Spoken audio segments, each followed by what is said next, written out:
Selamat datang di Lagapedia. Di video kali ini, kita akan menyajikan update terbaru persaingan panas di BRI Super League musim 2025-2026. Tetap pantau berita terkini hanya di sini.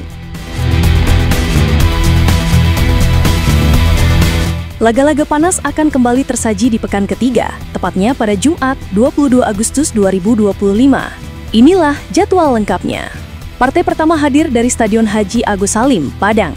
Sangka Bausirah, Semen Padang FC akan menjamu tim tangguh asal Sulawesi, PSM Makassar. Kick-off dimulai pukul 15.30 waktu Indonesia Barat. Pertarungan ini diprediksi sengit karena kedua tim sama-sama mengincar kemenangan untuk memperbaiki posisi di klasemen awal musim. Di waktu bersamaan, duel tak kalah menarik juga bergulir di Stadion Kanjuruhan, Malang. Arema FC siap tampil di hadapan Aremania melawan Bhayangkara Presisi Lampung FC. Pertandingan ini akan menjadi ujian penting bagi Arema yang bertekad meraih poin penuh di kandang. Sementara Bhayangkara datang dengan misi mencuri angka dan memberi kejutan.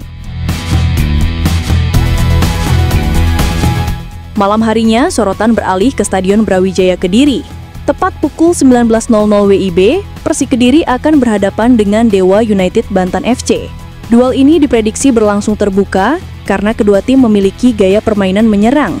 Dukungan Persikmania akan jadi faktor penting, tetapi Dewa United bukan lawan sembarangan, mereka siap tampil agresif demi membawa pulang poin dari Kediri. Sabtu 23 Agustus 2025 akan jadi panggung besar bagi 3 duel penuh gengsi di tanah air. Laga sore hari langsung menyorot perhatian ke ibu kota. Dari megahnya Jakarta International Stadium, Persija Jakarta siap menjamu tim kuda hitam yang tengah naik daun, Malut United FC. Kick-off pukul 15.30 WIB, Macan Kemayoran akan tampil dengan dukungan penuh Jakmania. Tapi Malut United dikenal sebagai tim yang berani tampil menyerang. Di jam yang sama, pertarungan lain tersaji di Stadion Maguwo Harjo, Sleman. PSBS Biak berhadapan dengan Persis Solo, kedua tim sama-sama mengusung misi penting. PSBS ingin mengamankan poin kandang, sementara Persis membawa semangat besar untuk meraih kemenangan tandang. Malam harinya, sorotan akan tertuju pada laga Super Big Match di Stadion Gelora Bung Tomo, Surabaya. Persebaya Surabaya berhadapan dengan Bali United FC. Kick-off pukul 19.00 WIB. Atmosfer stadion dipastikan membara dengan dukungan bonek mania. Sementara Bali United datang dengan skuad penuh bintang untuk mempertahankan reputasi mereka. Pekan ketiga berlanjut di Minggu 24 Agustus 2025 dengan 3 pertandingan seru yang siap mengguncang lapangan hijau. Sore hari pukul 15.30 WIB, spotlight pertama hadir dari Stadion Maguwo Harjo, Sleman. Tuan rumah PSIM Yogyakarta akan menantang raksasa Jawa Barat, Persib Bandung. Laga ini diprediksi berjalan panas, karena Maung Bandung tak ingin kehilangan poin, sementara PSIM ingin membuktikan diri di hadapan publik Yogya. Di waktu yang sama, Stadion Segiri, Samarinda juga akan jadi saksi duel penuh gengsi. Borneo FC siap tampil di depan pendukung setia mereka menghadapi tamunya Persijap Jepara. Maksud etam tentu membidik kemenangan kandang, tetapi Laskar Kalinyamat datang dengan misi mengejutkan tuan rumah.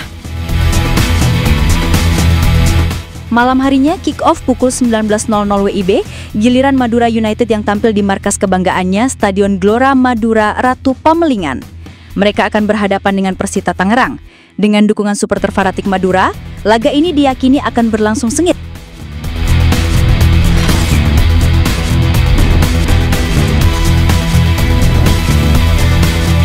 Breaking news dari BRI Super League. Hari ini, Selasa 19 Agustus 2025, atmosfer kompetisi memanas di papan atas klasemen. Persija Jakarta tampil menggila. 2 laga, 2 kemenangan, 3 gol tanpa balas. Macan Kemayoran resmi mengaum di puncak klasemen dengan 6 poin dan selisih gol plus 7. Borneo FC Samarinda juga tak mau kalah. Meski hanya mencetak 2 gol, mereka tetap sapu bersih 2 pertandingan. Efisien dan solid di belakang, Pesut Eta menguntit di posisi kedua dengan poin yang sama, 6. Arema FC menyusul di urutan ketiga, Singoedan belum terkalahkan dengan 1 kemenangan dan 1 hasil imbang. 5 gol sudah mereka lesakan dan koleksi 4 poin membuat mereka tetap dalam radar persaingan.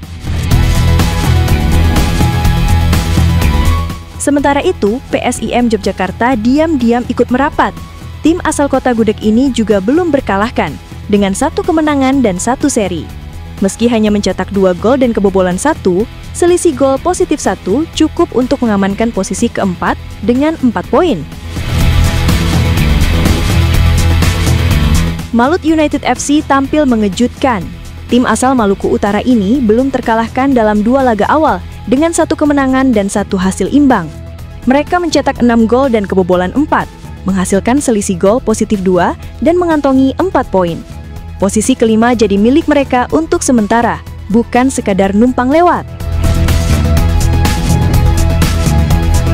Di posisi ke-6, Persijap Jepara tampil kalem tapi tajam. 2 laga, 1 menang, 1 seri, dan belum terkalahkan. 3 gol sudah mereka cetak, dan dengan 4 poin di tangan, Laskar Kalinyamat mulai mengintip papan atas. Persib Bandung berada di urutan ke-7. Maung Bandung sempat menggigit dengan 1 kemenangan, tapi tergelincir di laga tandang di markas Persijap Jepara. Gol tidak sama dengan Persijap, tapi selisih poin bikin mereka harus rela turun 1 strip. Poin 3. Persis Solo menyusul di posisi ke-8. 1 kemenangan, 1 kekalahan, dan selisih gol -2 bikin Laskar Sambernyawa harus kerja ekstra kalau mau naik tangga klasemen. Tapi jangan salah, potensi comeback selalu ada. Di posisi ke-9, Persebaya Surabaya masih mencari ritme. Bajul Ijo meraih 1 kemenangan dan 1 kekalahan dari 2 laga, dengan perbandingan gol 1-1. Selisih gol 0 membuat mereka tertahan meski poin sama dengan Borneo FC. Sementara itu, Madura United FC juga mengoleksi 3 poin dari 2 pertandingan. Laskar Sape Kerap mencetak 3 gol dan kebobolan 3, membuat selisih gol mereka juga 0. Posisi ke-10 jadi milik mereka untuk sementara, tapi persaingan di zona tengah benar-benar ketat. Semen Padang FC berhasil mengamankan posisi ke-11 setelah 2 laga dengan hasil 1 kemenangan dan 1 kekalahan. Kabau Sirah mencetak 2 gol dan kebobolan 2, membuat selisih gol mereka netral. Dengan 3 poin di tangan, mereka masih punya peluang untuk naik, tapi harus lebih tajam di laga berikutnya. Bali United FC menempati posisi ke-12 klasemen sementara setelah 2 laga yang berakhir imbang. Serdadu Tridatu belum meraih kemenangan, tapi juga belum terkalahkan. Dengan perbandingan gol 4-4 dan selisih gol 0, mereka mengoleksi 2 poin dan masih menjaga peluang untuk merangkak naik. PSM Makassar menempati posisi ke-13 klasemen sementara setelah 2 laga yang berakhir imbang. Tim Juku Eja tampil solid namun belum cukup tajam untuk mengamankan 3 poin. Dengan perbandingan gol 2-2 dan selisih gol 0, mereka mengoleksi 2 poin dan masih menjaga asa untuk naik ke papan tengah. Persih Kediri harus puas di posisi ke-14 klasemen sementara setelah 2 laga awal musim. Tim Macan Putih hanya mampu meraih 1 hasil imbang dan 1 kekalahan. Dengan perbandingan gol 2-3 dan selisih -1, hasil ini membuat mereka baru mengoleksi 1 poin dan tekanan mulai terasa untuk segera bangkit. Bayangkara FC masih tertahan di posisi ke-15 setelah 2 laga awal musim. 1 hasil imbang dan 1 kekalahan membuat mereka hanya mengoleksi 1 poin dengan perbandingan gol 1-2 dan selisih -1. Tim berjuluk The Guardians harus segera menemukan formula kemenangan jika tak ingin terus terjebak di zona bawah. Di posisi ke-16, PSBS Biak terpuruk setelah 2 kekalahan beruntun. Hanya 1 gol berhasil mereka cetak, sementara 5 kali gawang mereka jebol. Selisih gol -4 dan poin masih 0. Tim asal Papua ini harus segera bangkit kalau tak mau makin tenggelam. Dewa United Banten FC juga bernasib serupa. 2 kali turun kelakangan, 2 kali pulang dengan tangan hampa. Gol dan kebobolan sama persis dengan PSBS, 1-5. Tapi posisi mereka 1 tingkat lebih rendah. Poin masih 0. Di dasar klasmen, Persita Tangerang benar-benar kesulitan. 2 laga, 5 kali kebobolan, dan belum sekalipun mencetak gol. Selisih gol -5 membuat mereka jadi juru kunci sementara. Laskar Cisadane harus segera menemukan ritme kalau tak mau jadi langganan zona merah.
Audio Jungle.